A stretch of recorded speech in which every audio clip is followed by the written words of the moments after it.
Good afternoon, class. I'm Apurba Sarker, and today I'll deliver the final lecture of our course, Introduction to Continuum Mechanics. And this lecture will be about the linear elastic behavior of certain isotropic materials. So let's start.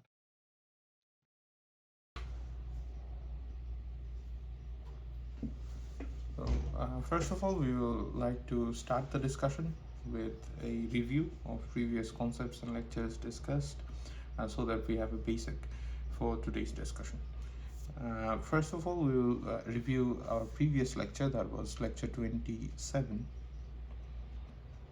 And in that lecture, we actually developed the basic conservation equations and more specifically the free energy equation in the reference frame. And for this problem of elastic materials, we are using three quantities that we want to qualify.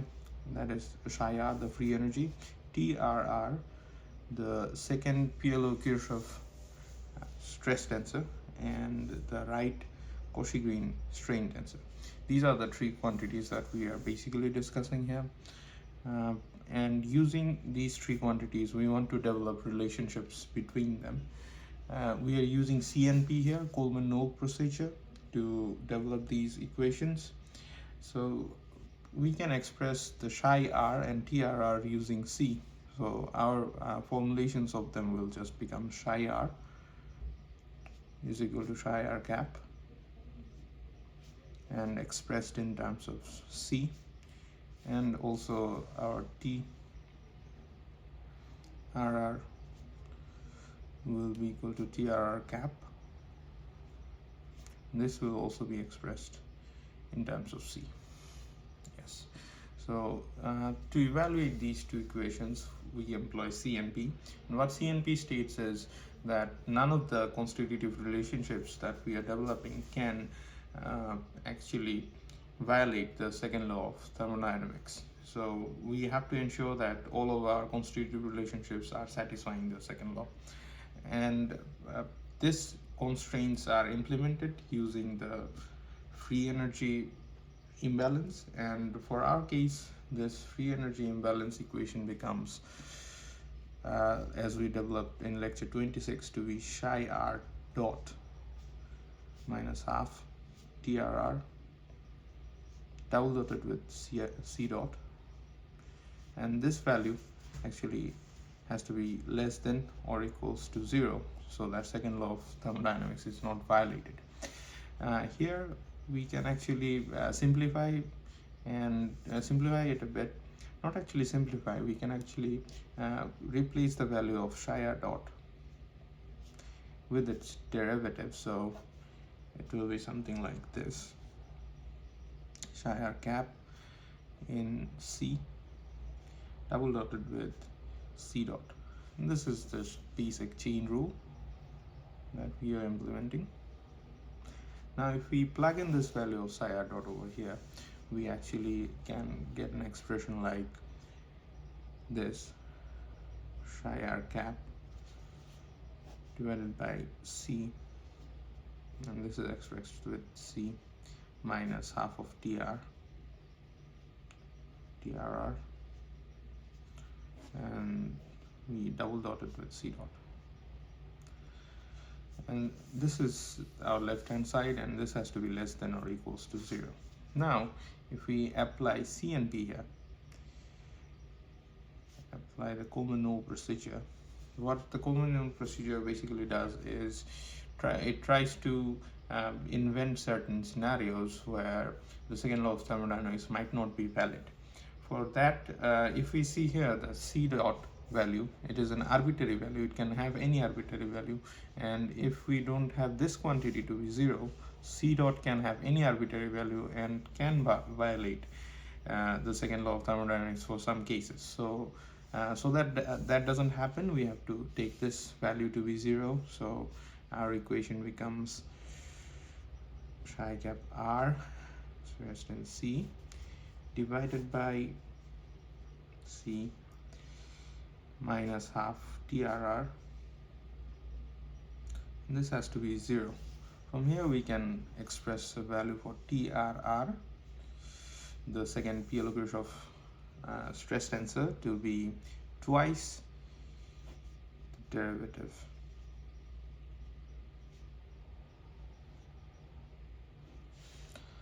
this is something very important that we will use in the in future for this lecture. Another thing that we want to discuss is the assumptions that we are making for this derivation. So we are making two specific assumptions. First of all, we are assuming that our reference configuration, the reference configuration is natural. Does that imply? That basically means that the material currently in the reference configuration is in its natural state, in the state it wants to be. So there is no inherent stresses inside the material in this reference configurations. That is what we are considering here. We can write it like this as well. We are in a local minimum free energy state. Local minimum of free energy in our reference configuration. Okay, so we can develop quite a few things from here. First of all, we are saying that the natural condition actually means that the material is in the condition it wants to be. That implies that our deformation gradient is actually 1, and that in turn implies that our right Cauchy Green tensor, this also has to be 1, because C is equal to F transpose F. Okay, and we can also say that our value of psi cap R in any arbitrary C will actually be greater than or equal its value in the identity form, because that is how we are considering it, because in identity it is in a natural state, and the free energy will be lower here. And also we also know that the way we have developed the free energy equations, we actually do not need the absolute values of the free energy. We are more concerned about the differences, so we can just take this value to be 0. And also we have written this, so our free energy is in a local minimum, so for local minimum we just take the derivative to be 0, so this value should be 0 when we are evaluating it at 1 identity. So if this thing is 0, that implies that our TRR, which is actually this quantity multiplied by 2, this will also be 0 when evaluated at 1, C is equal to 1. So we can write for the reference state, TRR is actually 0. That also says that T will be 0 and TR will be 0. So these are the conclusions we have come to from our first assumption. We have values for C at the reference, we have this relationship, and we know that our free energy will be 0 at C is equal to identity. We also know at C equal to identity our free energy will be at local minimum, and in that position TRR will have a value of 0 along with T and TR.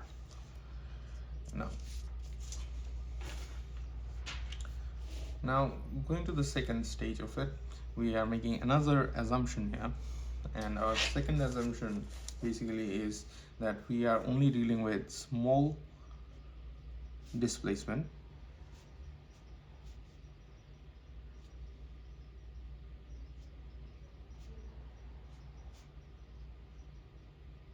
from the reference.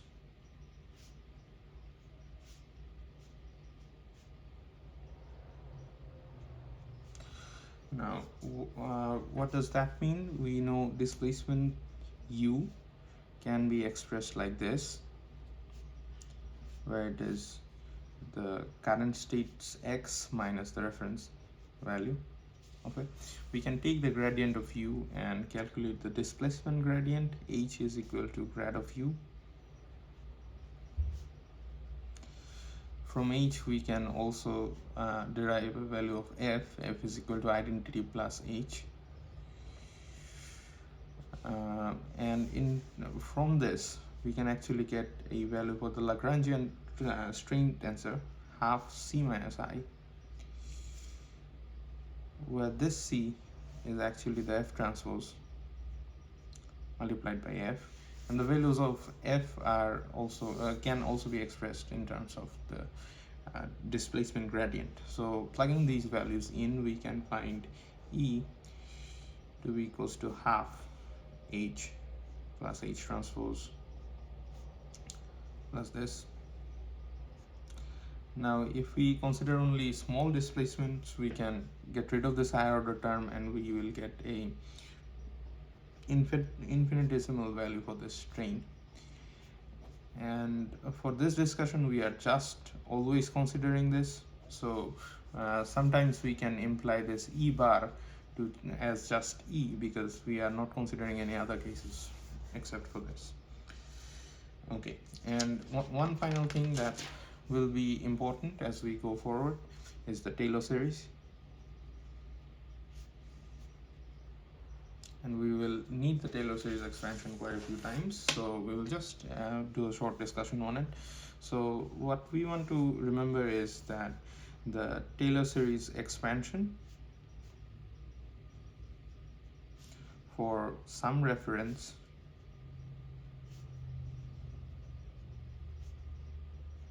C naught, and for our case the C naught value actually is the identity. And if we expand a function that is dependent on this C constant S, we can write the first term as the C naught. We always have to remember C naught in our case is identity plus del C. Del C is basically C minus C naught,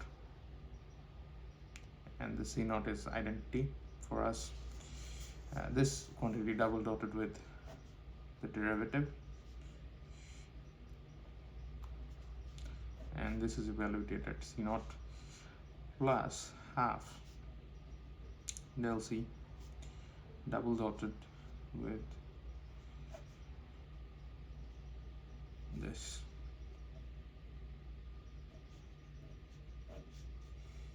Also at C naught, and this is del C, and this goes on. So this expansion we will need when we go forward to derive certain quantities, so we should also remember this.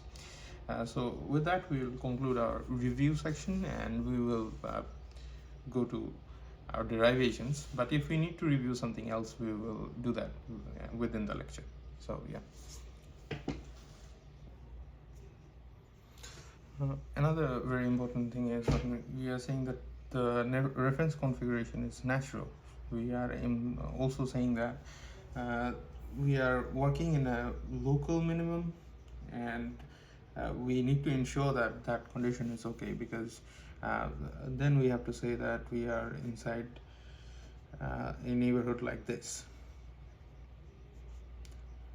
where the value of alpha is greater than 0, but it is problem specific. For different problems this value can be different, and we cannot go from the reference state, we can't go we have to stay within a local neighborhood so that the local minimum condition is implied. Okay, so moving forward,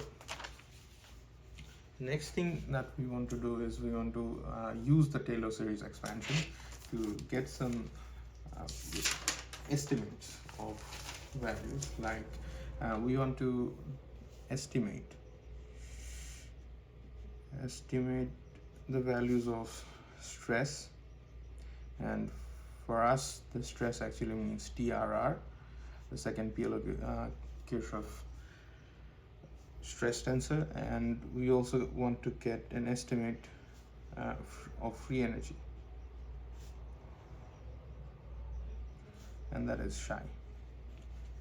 So these are two quantities that we want to estimate. For that, we will use the Taylor series expansion. So as we saw the formula for that, TRR evaluated at for C. When we are evaluating it for C not is equal to 1, we can write TRR 1 plus the derivative TRR C, and this is evaluated at C is equals to 1, C minus identity, and some higher order terms. And what we want to do is we want to neglect this higher order terms as we go forward, because our C actually tends to the identity in our neighborhood within alpha. Okay, so from here we know that the TRR, when it is evaluated at identity, it is actually 0 from our first assumption. And we also want to define a quantity, that is the elasticity tensor. Elasticity tensor. In GFA, they use a thicker C for this. We will use this symbol to represent the elasticity tensor, and this will basically be twice the derivative of TRR C. So this is our elasticity tensors formulation, and using this we can write this to be TRR C. TRR at identity is 0, so we will not use that. And this value here, we want to write it in terms of the elasticity tensor. The elasticity tensor is just this value into half. So if we send the 2 in the left hand side, so we can replace this value with half of the tensor. So half of elasticity tensor into C minus identity plus the higher order terms.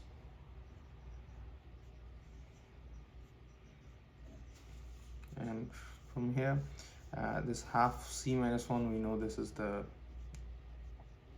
tensor E, the Lagrangian strain tensor, so we can write it C E plus the higher order terms E. And if we neglect the higher order terms, then we get RR C is equal to CE. Okay. So we have got one estimate for the stress. In the next, now we will try to find the estimate for free energy, and we will use the same Taylor series expansion for that. So our free energy is psi cap R C, and this value, when we expand using Taylor series at identity, find this plus C minus identity double dotted with the first derivative of the free energy evaluated at 1 identity, and we will also take the second derivative because this is important here. C minus identity,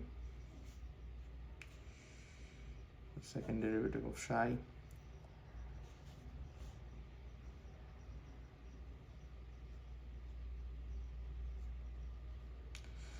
C,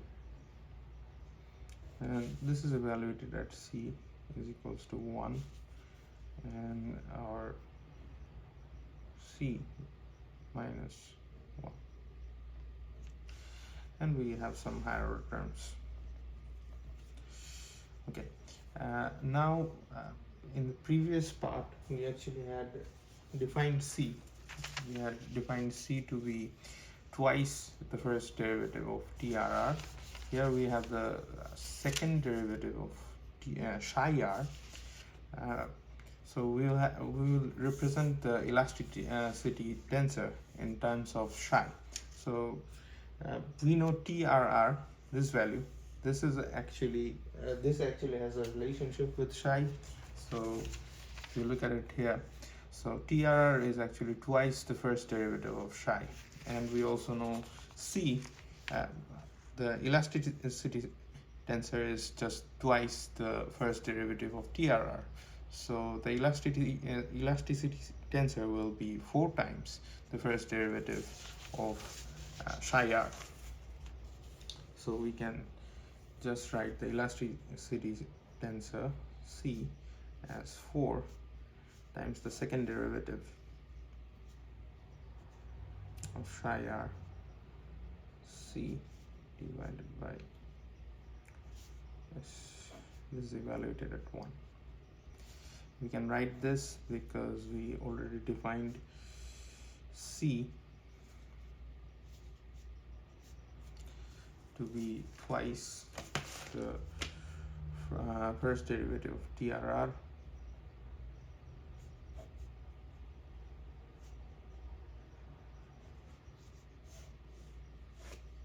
and also we know TRR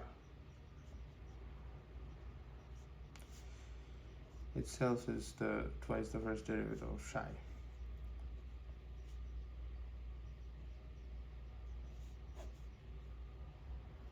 Okay, so here if we look at the Taylor series expansion, psi r1, this value was 0 from our assumption that we are working in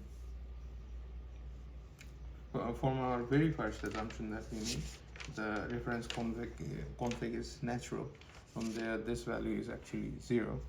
We also know this value is 0 because of the same assumption. We are working in a reference configuration that is natural. That means we are working in a local minimum, and in local minimum this value will be 0. And yeah, so the first two quantities are 0, and if we look at the third quantity, this is psi r C is equal to half of C minus 1,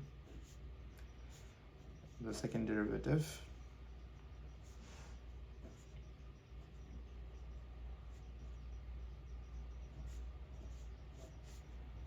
evaluated at identity C minus identity. So this is the value for that. Yeah, and if we plug in the value of the elasticity tensor inside this, we will get half C minus I double dotted with, this is just 1/4 of the elasticity tensor C, C minus identity. Yes, so we can give this half and find E from it, and turns this becomes half of this value is E double dotted with the elasticity tensor C multiplied with another E. So this is our estimate for psi r.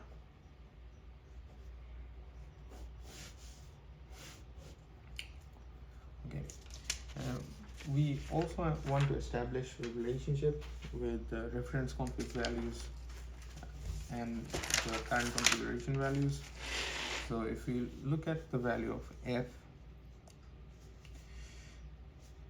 is actually the identity, and in a very small neighborhood, because we are working with very small deformations. So it is a term like this, and if we try to evaluate j from it, j is actually the determinant of f, which also should be somewhere near 1. Using this value of J and F, we can actually estimate T. T is J inverse F TRR F transpose, and if we plug in the values here, 1 plus and multiplied by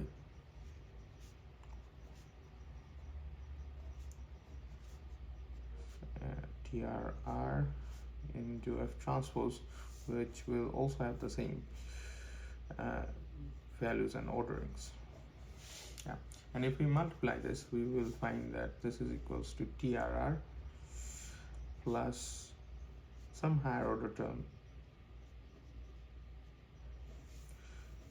for H tends to 0.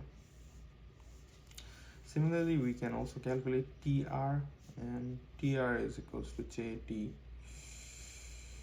F inverse transpose, and if we calculate this, we'll find TR is actually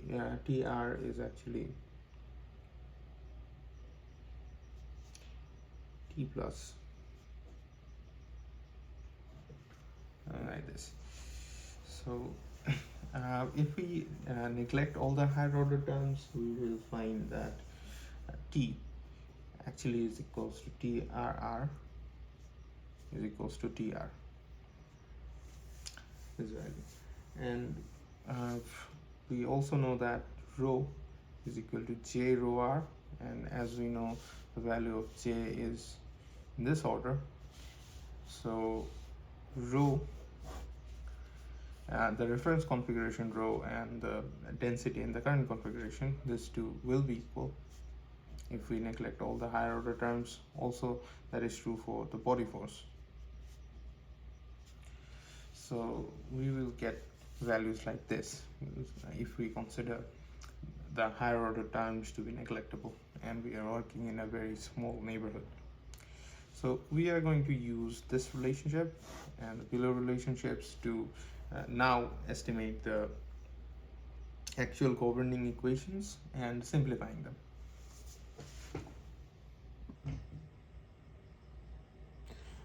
And finally, from GFA, we know that the product of the elasticity tensor and the strain tensor is 2 mu E plus lambda trace of E identity, where these two are the Lame's constants.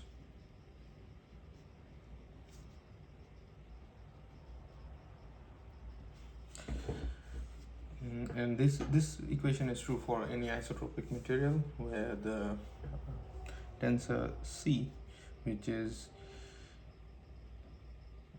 has 4 dimensions, and it has total 81 constants, and if we derive it downwards, we can take different symmetric conditions and the amount of constants will reduce, and finally for isotropic material we'll have only 2 constants, that are the 2 Lame's constants.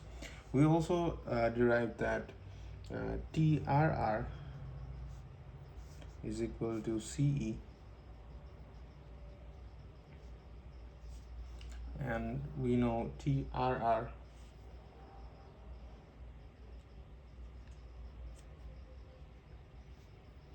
is equal to T. So from here we can write T is equal to 2 mu E plus lambda TR E identity, and this is our first governing equation. Similarly, for the second governing equation, which is the relationship of psi r, we know psi r is equal to half of E double dotted with CE from the estimation we made, and if we just place the value of CE here, we will find half of E double dotted with 2 mu E plus lambda trace of E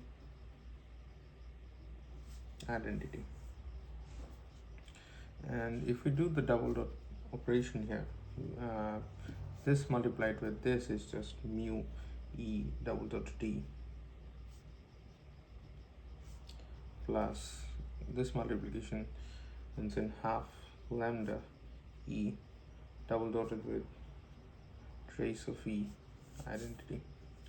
So this is just a trace of e squared, and this is e squared, so we can just write e squared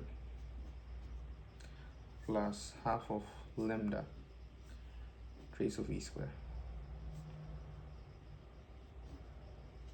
This is psi r, and this is our second governing equation.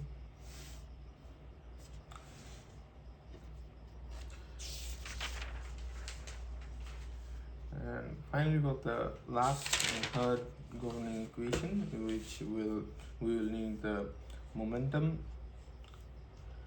conservation formula for this, and in reference config, that is rho x is equal to divergence of tr plus br. And we know that displacement u is equals to x minus the reference configurations x, and if we double dot it, this will imply that u double dotted is equals to x double dotted. And from this, if we plug in the value of u double dot from here, and we also know that the tr value, tr is actually equals to t, and br is also equals to b.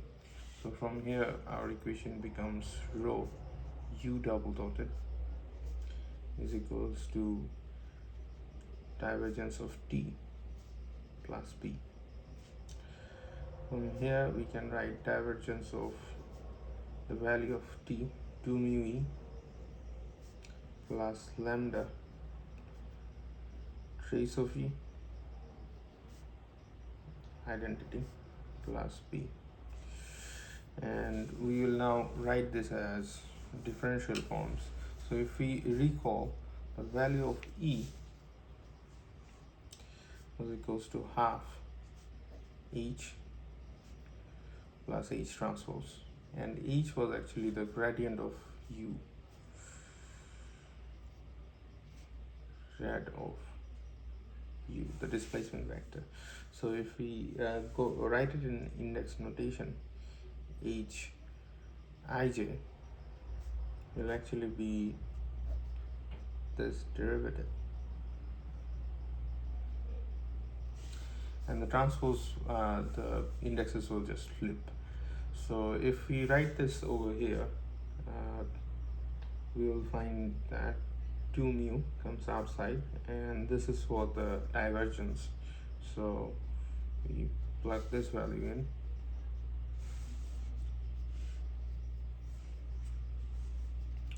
we put in this value, and then for e we want to plug in this value here, so it will be half, then h, and h is this thing, so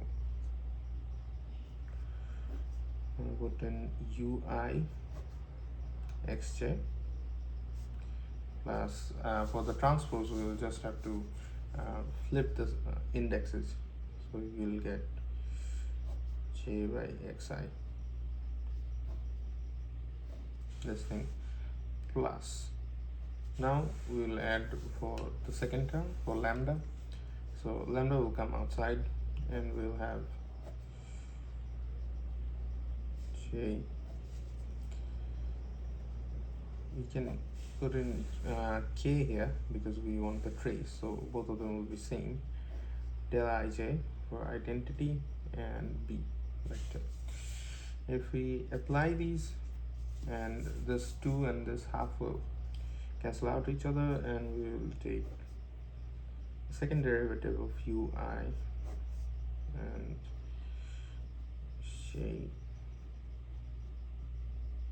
j, this multiplication, plus we'll get uj, and here we will have both I and j.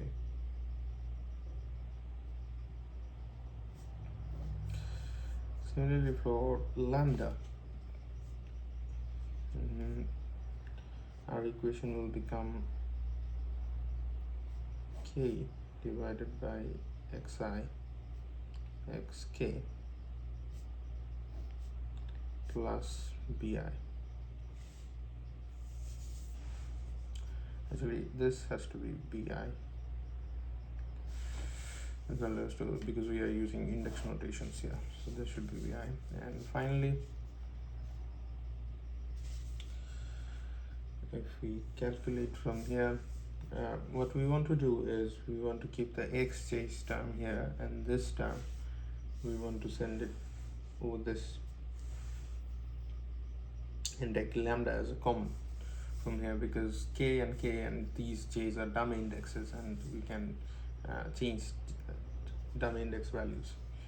So we'll get j plus mu plus lambda, this multiplied by uj and by xi xj plus bi. And finally, if we write with the gradient operators, the operator, then we will get del u plus u plus lambda over div u plus v. This is me. Yes, and this is our final governing equation. So with this, we will conclude today's lecture. Thank you very much. Finally, to summarize the entire discussion today, we first of all discussed our previous lecture and brought in some important values and equations from there. This is a very important equation that we used. After that, we described a few assumptions that we made, like the reference configuration being natural. And from there, we derived some initial values where f is equals to identity. We find the values of psi and the first derivative of psi. And we also use a small displacement assumption that is important for the last governing equation derivation that we did. After this, we performed a estimation using Taylor series for our stress and free energy. Our stresses approximation yielded us this value, and it was used for the next uh, the governing equation predictions and derivations, and also our expansion with Taylor series provided us with another uh, approximation for the free energy. So these two approximations we used with uh, some simplifications, like we have uh, simplified the Jacobian should be close to identity. So we can say the reference convex density and the current convex density are similar. Same thing for the body forces. After this, we used GFA's equations for isotropic materials, and we derived the first governing equation from there. We derived the second governing equation from our approximation of free energy, and finally we used the linear momentum balance equation, and we factored in some values, like the second derivative of x was replaced with the displacement, second derivative of the displacement, and after we use index notations, and we come up with final governing equation here. And here we have also used the fact that the infinitesimal strain is actually a combination of the displacement gradient. So this was the entire discussion for today.